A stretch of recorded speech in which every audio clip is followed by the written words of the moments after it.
আজ আমরা বিশেষভাবে সৌভাগ্যবান এবং সম্মানিত যে বাংলাদেশের তিনবারের নির্বাচিত প্রধানমন্ত্রী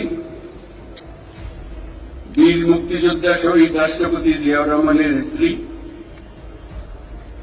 বেগম খালেদা জিয়া আজ এখানে আমাদের মধ্যে উপস্থিত আছেন।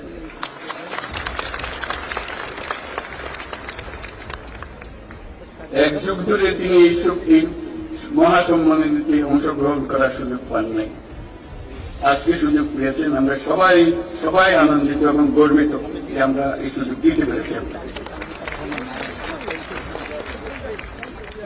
শারীরিক অসুস্থতা সত্ত্বেও এই বিশেষ দিবসে সবার সঙ্গে শরীর খাওয়ার জন্য আপনাকে আবারও ধন্যবাদ।